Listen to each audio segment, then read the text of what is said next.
नमस्कार, good evening and welcome. देश के सबसे बड़े नेटवर्क पर आपके साथ मैं हूं मीना शर्मा। खबर वो नहीं है जो बताई जा रही है, खबर वो है जो छुपाई जा रही है। लेकिन देश भर के हमारे संवाददाताओं की टीम है जो इन छुपी हुई खबरों का सच सामने लाने के लिए जुटी रहती है दिन भर। लेकिन आज देश के भीतर नहीं बल्कि बाहर की एक खबर ने याद दिलाया है एक शेर। सजा के मुक्तलेजा जिंदाबाद कहते हैं, कत्लेआम जिसे तुम जिहाद कहते हो। कश्मीर की आड़ में कत्लो गारत करने वाले पाकिस्तान को कुछ इसी अंदाज में पड़ोसी मुल्कों ने आईना दिखाया है। सार्क सम्मेलन के स्थगित होने के बाद पाक को भी यह एहसास हो चला है कि अब दुनिया में कोई भी देश उसका सगा बनने को राजी नहीं है। दहशतगर्दी के दंश से आहत देशों में तो उसकी पोल कब की खुल चुकी थी, लेकिन अब तो अंदर खाने के अखबार भी उसे आईना दिखा रहे हैं। मुल्क के लोग भी पूछ रहे हैं कि हिंदुस्तान के सामने हैसियत क्या है आखिर पाकिस्तान की। लेकिन सीधी जंग में भारत से बार बार शिकस्त खा चुका पाकिस्तान अब एलओसी के बजाय भारत के भीतर हमले की साजिश में जुटा है। साजिश और भीतरघात से यूपी की सियासत भी पार नहीं पा रही है। पार्टी की कमान मिलते ही चाचा शिवपाल ने भतीजे अखिलेश के चहेतों का टिकट काटकर साफ कर दिया है कि वे कोई भी मौका खाली नहीं जाने देंगे। चाचा भतीजे की जंग में समाजवादी साइकिल पंचर हो रही है, लेकिन सत्ताधारी पार्टी दूसरों को रास्ता देने को राजी नहीं है। मुरादाबाद में संकड़ी सड़कों का हवाला देकर राहुल के रोड शो को ऐतराज हुआ, लेकिन बहन के ससुराल जाने से राहुल को कोई नहीं रोक पाया।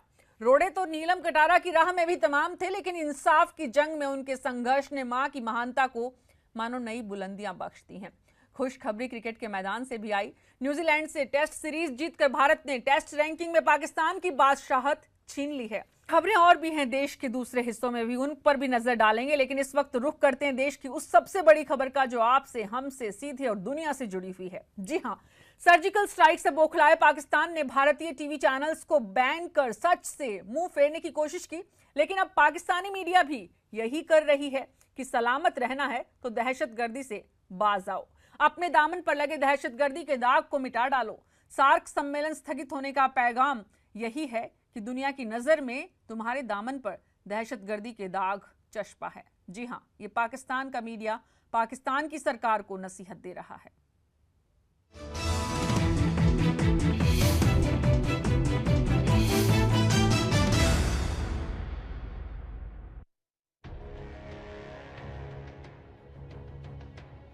खराब है अगर तो सूरत बदलिए हुजूर, हासिल भला आईना तोड़ने से क्या होगा। सर्जिकल स्ट्राइक से शिकस्त खाए पाकिस्तान के हुक्मरानों ने जब भारतीय टीवी चैनल्स पर बैन लगाया तो दुनिया ने कुछ इसी अंदाज में पाकिस्तान को नसीहत दी। यूरोपियन यूनियन और रूस ने आतंकवाद पर लगाम लगाने की हिदायत दी तो अमेरिका ने भी दो टूक कहा। लेकिन शिकस्त तो शिकस्त होती है। कल तक जो भारतीय मीडिया कह रही थी, अब पाकिस्तान मीडिया में भी वही आवाजें उठने लगी हैं। शरीफ साहब को अपनों ने ही आईना दिखाना शुरू कर दिया है। इस्लामाबाद में सार्क सम्मेलन स्थगित होने को लेकर पाकिस्तान के अखबार डेली टाइम्स ने पाकिस्तान को आत्ममंथन की नसीहत दी है और अपने संपादकीय में अखबार ने लिखा है, यह समय पाकिस्तान के लिए आत्मविश्लेषण करने और ये तय करने का होना चाहिए कि वो स्वयं को अंतर्राष्ट्रीय समुदाय के समक्ष किस तरह से प्रभावी तौर पर पेश कर सकता है। आतंकवाद को लेकर दुनिया में पाकिस्तान की खराब छवि को लेकर भी अखबार ने पाक हुक्मरानों को खबरदार किया है। संपादकीय में लिखा है कि जब सवाल वैश्विक मंच का आता है, धारणा काफी मायने रखती है और दुर्भाग्य से पाकिस्तान की आतंकवाद एवं असहिष्णुता से ग्रस्त देश के तौर पर उसकी छवि के चलते उसकी अपीलों का अंतर्राष्ट्रीय समुदाय पर कोई प्रभाव नहीं होता। इससे पहले पाकिस्तान के वरिष्ठ पत्रकार और राजनीतिक विश्लेषक हसन निसार ने भी चेतावनी के लहजे में कहा था कि पाक को भारत के एनएसए अजीत डोभाल की बातें मान लेनी चाहिए, वरना वो दुनिया के नक्शे से हमेशा के लिए मिट जाएगा। 5 दिन पहले अमेरिकी अखबार वॉल स्ट्रीट जर्नल ने भी पाकिस्तान के हुक्मरानों को हड़काते हुए कहा था कि वो भारत के सब्र का इम्तिहान न लें, वरना दुनिया में वो अछूत देश बनकर रह जाएगा। और हुआ भी कुछ ऐसा ही। इस्लामाबाद में सार्क समिट रद्द होने से पूरी तरह पाकिस्तान अलग थलग हो गया है। बेशक पाकिस्तान डर गया है, न सिर्फ दुनिया में अलग थलग पड़ने से, बल्कि सर्जिकल स्ट्राइक से, उरी अटैक के बहादुराना हमले से, भारत की फौजी ताकत से।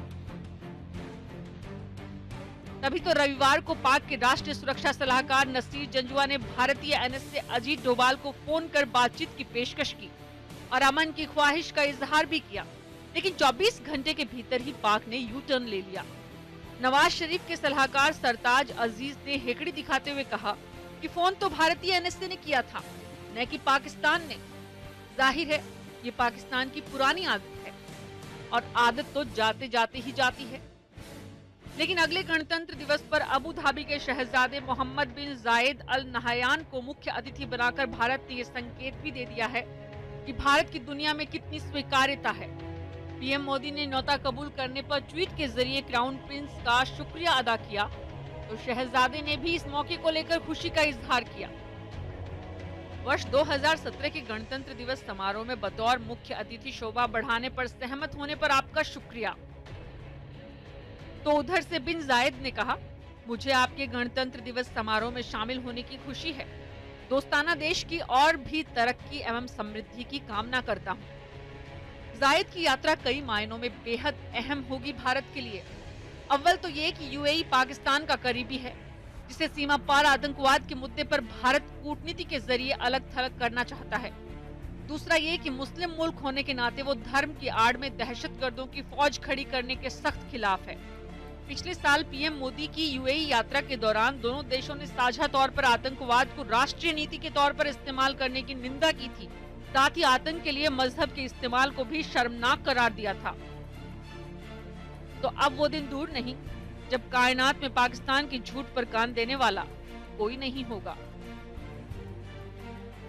देश की बात के लिए ईटीवी नेटवर्क।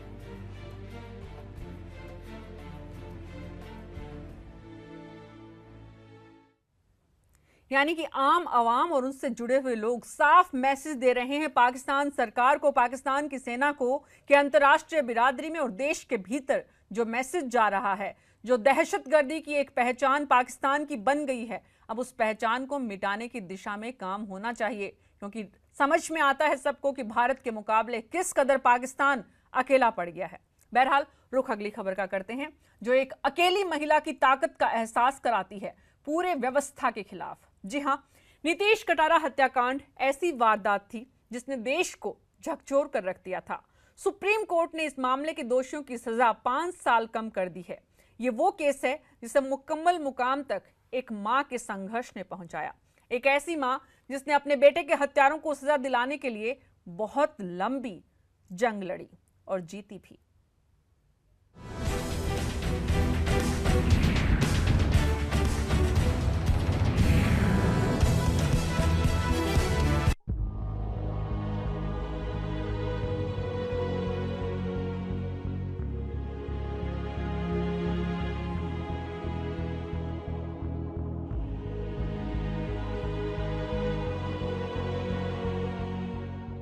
नीतीश कटारा हत्याकांड मामला सिर्फ अपराध की एक घटना भर नहीं है, बल्कि ये एक ऐसी मां की संघर्ष की कहानी है जिसने अपने बेटे के गुनहगारों को मुकम्मल अंजाम तक पहुंचाने के लिए लंबी लड़ाई लड़ी। नीलम कटारा ने बेटे नीतीश को इंसाफ दिलाना ही अपनी जिंदगी का सबसे बड़ा मकसद बना लिया था। सामने मुश्किलें ढेरों थी। सामना बाहुबली डीपी यादव से था, जिसकी बेटी भारती के प्यार में पड़ने की वजह से नीतीश को बेरहमी से कत्ल कर दिया गया था। कत्ल करने वाला भी मामूली नहीं था, वो इस डीपी यादव का बेटा विकास था और उसके साथ उसका चचेरा भाई विशाल भी। मतलब इस मामले में इंसाफ की आस रखना कांटों भरी राह पर चलना था।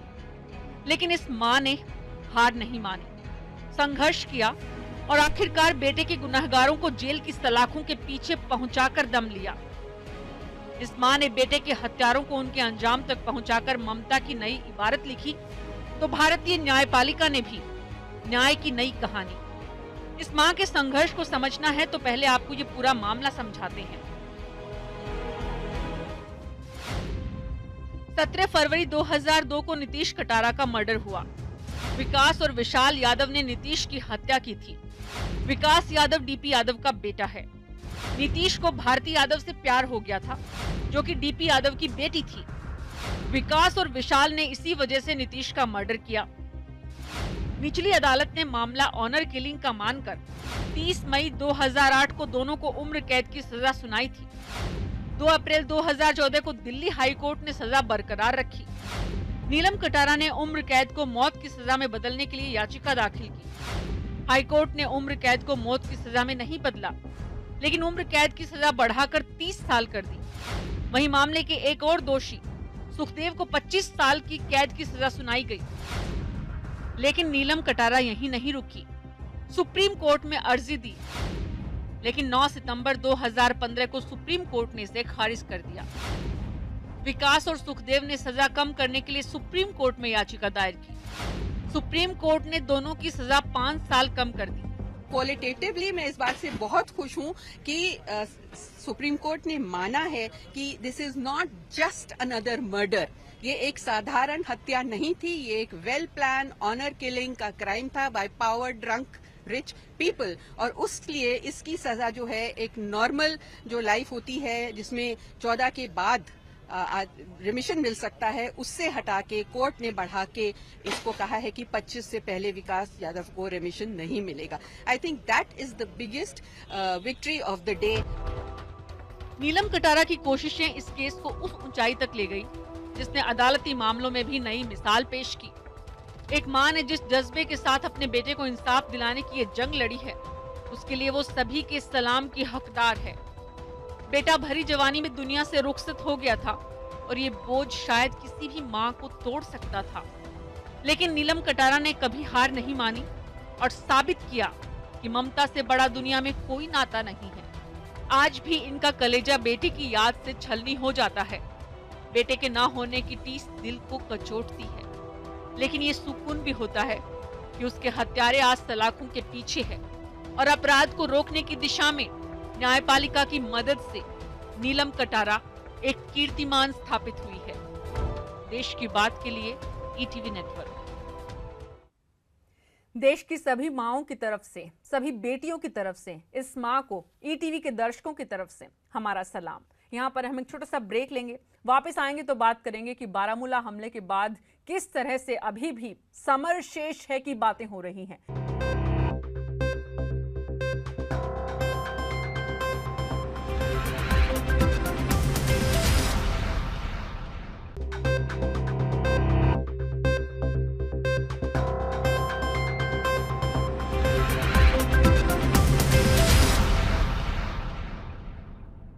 एक बार फिर से आपका स्वागत है। बात करते हैं देश में पाकिस्तान को लेकर हो रही और पाकिस्तान में पाकिस्तान को लेकर हो रही तमाम चर्चाओं की। जी हां, पीओके में सर्जिकल स्ट्राइक के बाद पाकिस्तान सरकार, सेना और आतंकी संगठन परेशान है। समंदर हो, आसमान हो या फिर जमीन, हर तरफ नापाक साजिश रची जा रही है।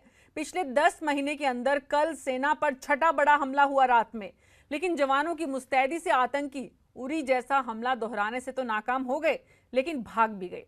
वहीं दूसरी तरफ खुफिया एजेंसीज के मुताबिक समंदर के रास्ते भी आतंकी मुंबई जैसा हमला करने की कोशिश में जुटे हैं। कराची से 2 संदिग्ध बोट्स भारतीय सीमा की तरफ नजर आई है। राजस्थान बॉर्डर पर पाकिस्तान के ड्रोन मंडरा रहे हैं, यानी पाक आतंकियों के जरिए भारत के अंदरूनी इलाकों को निशाना बनाने की फिराक में है। सवाल ये है, क्या आतंक की जड़ें खत्म करने के लिए मोदी सरकार का अगला कदम क्या होगा और आतंकियों के किसी भी हमले से निपटने के लिए हम कितने तैयार हैं?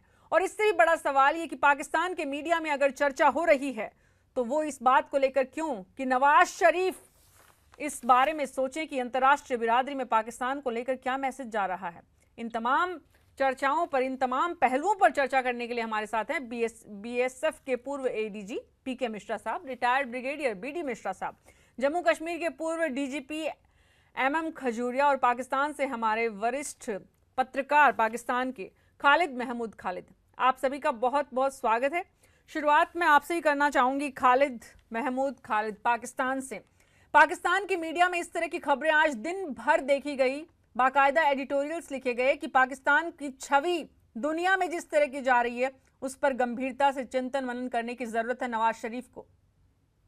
नवाज शरीफ की नाकामियों की जहां तक बात है तो किसी किस्म का कोई चर्चा नहीं कि नवाज शरीफ नाकाम हो रहे हैं यहाँ पे, बल्कि यही कहा जा रहा है कि उन्होंने अक़वाम मुत्तहिदा में जिस तरीके से कश्मीर का एक जो मुद्दा था उसको उठाया और भारत को उससे कुछ परेशानी हुई, जिसके जवाब में उन्होंने कश्मीर में सर्जिकल स्ट्राइक का एक ऐसा बयानबाजी यहाँ शुरू की जिससे ऐसा महसूस हो रहा है कि वाकई पाकिस्तान के अंदर भारत के फौजी आए हैं और हेलीकॉप्टर्स आए हैं और वो 3 घंटे 4 घंटे वहां पे कार्रवाई करते गए हैं और पाकिस्तानी फौज है वो सोई रही है, उसने कुछ भी नहीं किया।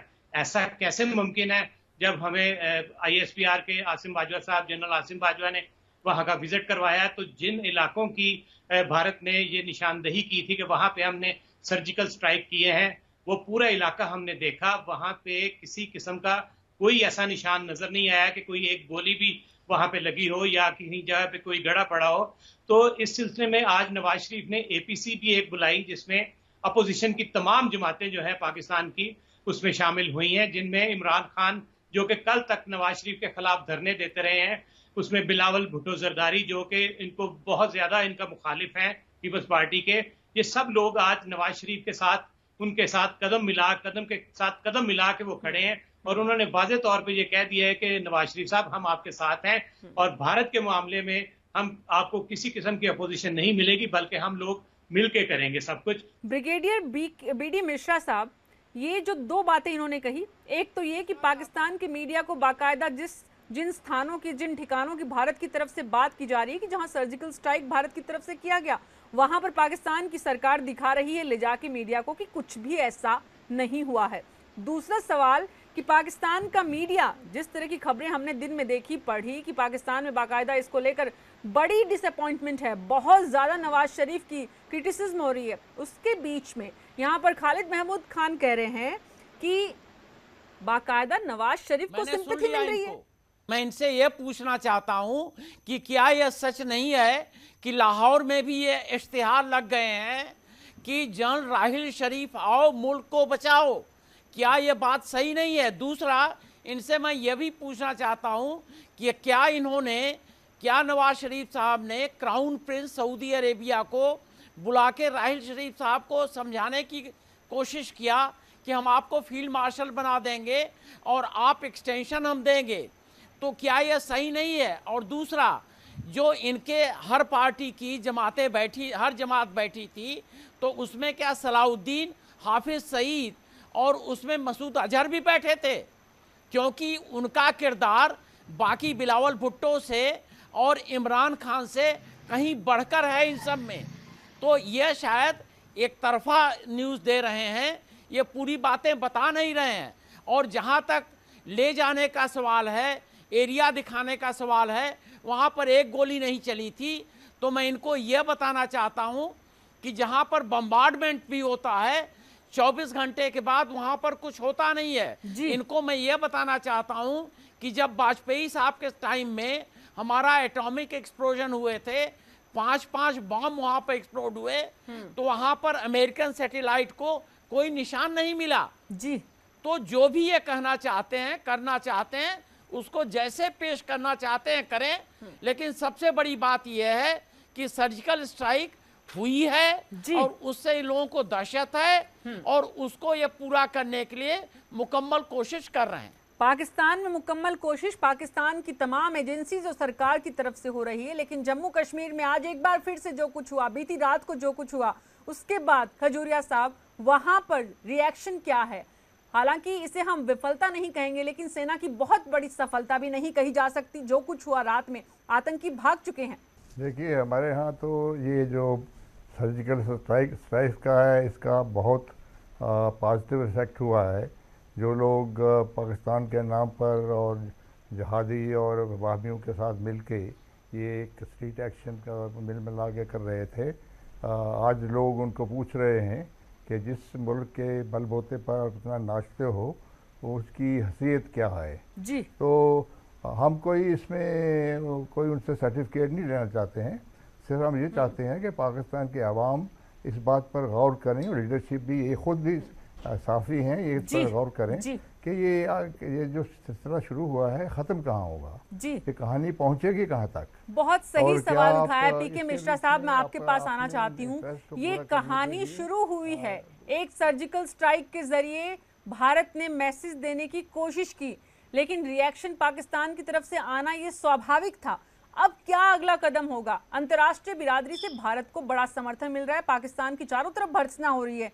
क्या ये वक्त आत्म मंथन का जो पाकिस्तान की मीडिया में है, पाकिस्तान की मीडिया में जिस तरह की चर्चाएं हो रही हैं, क्या वाकई वहां पर होगा आत्ममंथन नवाज शरीफ की तरफ से? ये मैं समझना चाहती हूँ पीके मिश्रा साहब आपसे।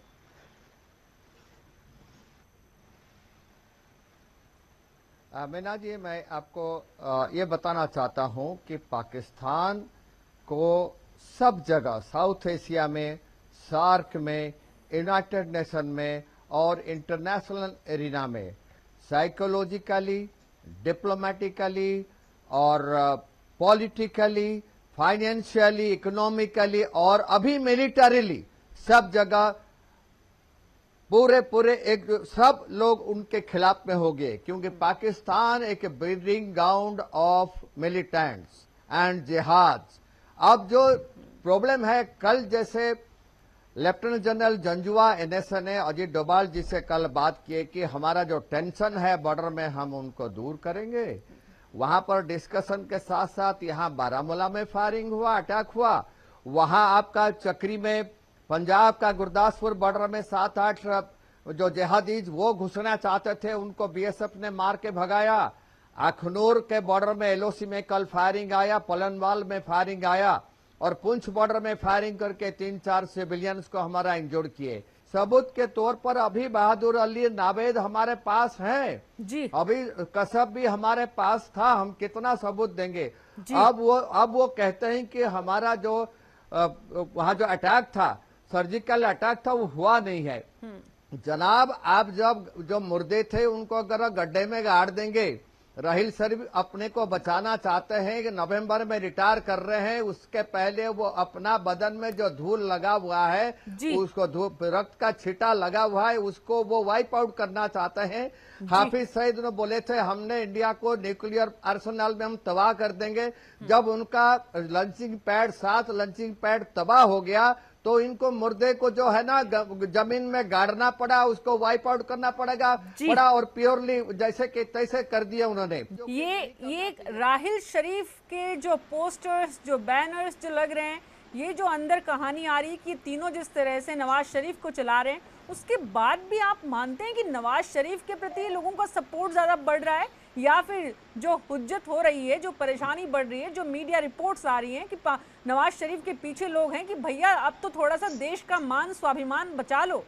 नवाज शरीफ ना तो किसी को उनको कोई डिक्टेशन दे रहा है और ना ही वो किसी से डिक्टेशन ले रहे हैं। जनरल राहील शरीफ जो है वो ऑपरेशन ज़रब अज़ब में मसरूफ हैं। नवाज शरीफ जो है वो अपने पॉलिटिकल साइड पे मसरूफ हैं। धरने हो रहे इमरान खान के, वो उसमें मसरूफ हैं। हालांकि धरनों के बावजूद जब ये भारत की तरफ से सर्जिकल स्ट्राइक की बात की गई, जो कि पाकिस्तान उसको मानने को तैयार नहीं है, तो इमरान खान ने भी उसी दिन धरना दिया उनके अपने घर पे।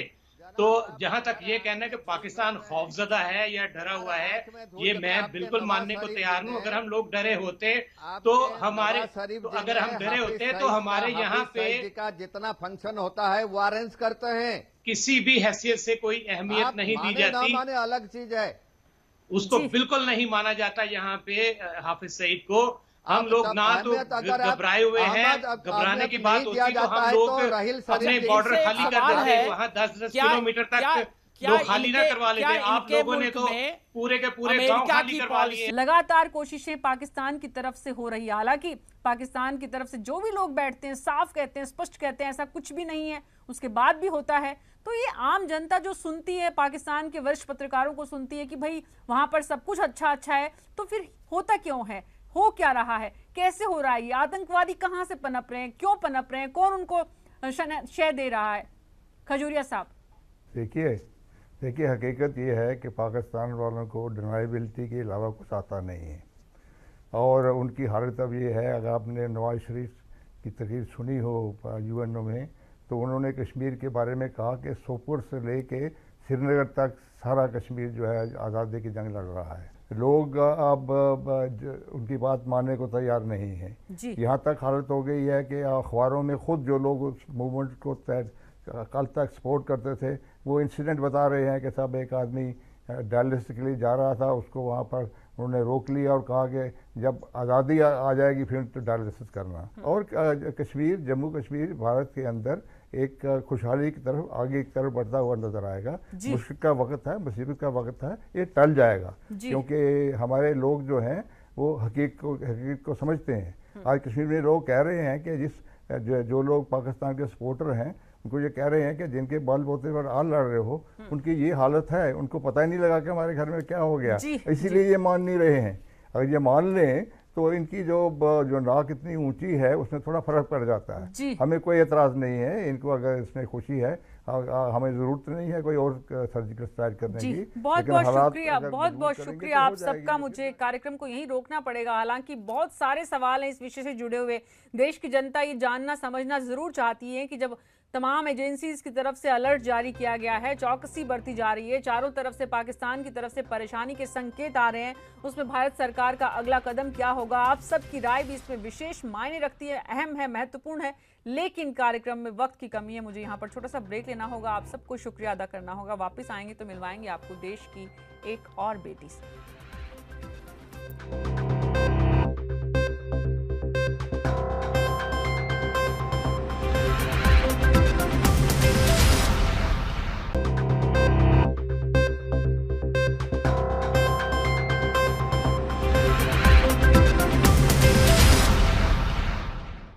देश की बात बेटियों के सम्मान के बिना अधूरी है। आज आपको लेकर चलते हैं कर्नाटक, मिलवाते हैं हमनाबाद की आफिया तरन्नुम से।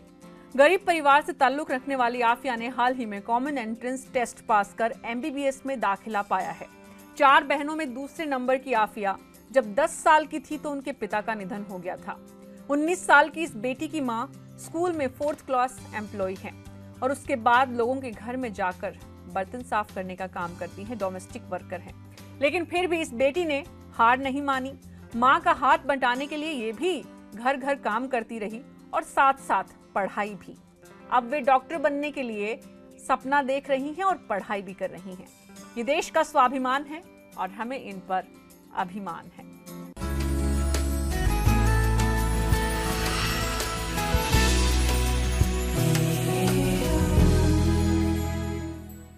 देश की बात में आज मेरे साथ इतना ही। नमस्कार।